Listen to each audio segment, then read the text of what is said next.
All right, Panther Lair, let's continue our conversation about why the Pittsburgh Panthers were successful against the Virginia Cavaliers hedging ball screens this past Tuesday night in Pitt's win at Virginia. So we're going to jump into two possessions here. This first one's going to be out of Pitt's pretty much base action that they run a majority of the time on offense. So we'll play this out a little bit here. That's going to be a pitch back here to Hinson. He's going to do a little pitch ahead or handoff action with Leggett. Leggett is going to pass it back to Carrington, and as that happens, Federico's going to come up and set a ball screen. So Pitt runs this on a majority of the time. If you've watched them this year, it's easily recognizable.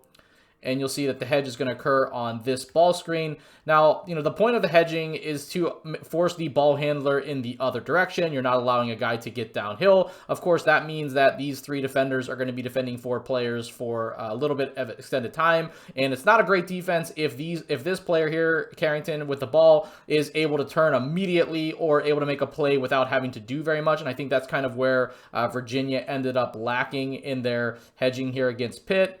And as this plays out, you're going to see two defenders on the ball, Federico rolling into the middle of the floor. Now, if he rolls a little bit harder here, he probably occupies this defender a little bit more. This weak side exchange didn't really fool Virginia. You could see this player's position to be the low man. It's not like he hugged so tightly to Leggett here that this is an obvious find the roll man situation for Federico to drive in here for a dunk or a layup.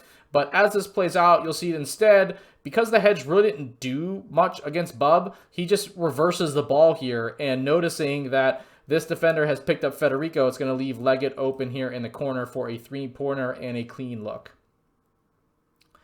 Another clip here earlier in the first half. So you see this is kind of Pitt's 5-out action that they tend to run, although they don't usually run it. If I would have slowed it down here, you'd see Carrington was out here a period of time. But they usually don't run this with three players on the court. Pitt did a little bit of changes and adjustments, some wrinkles to a lot of their sets they normally run. I think that threw Virginia off just a little bit. But here comes the ball screen. This is going to be the hedge. I think hedging against low is pretty bad. You'll see this really doesn't put him in a position where he's not under control. I mean, his eyes are always up, always looking for open players. And this play is entirely made by low because Reese Beekman is pretty much taking this away and is willing to concede a open three-pointer in the corner for Bub. Now, honestly, that's probably the route that you would think he was going to take, but Lowe looks off Beekman, and Beekman's going to jump out here to defend Carrington, and that's going to leave Federico underneath for an open dunk. So entirely made possible by Lowe. I think, again, when you hedge these guys, sure, you don't let them get downhill right away, but their vision, their willingness to pass, and the team's ability to move the ball to the open player is really what made Virginia pay here, and it was probably one of their biggest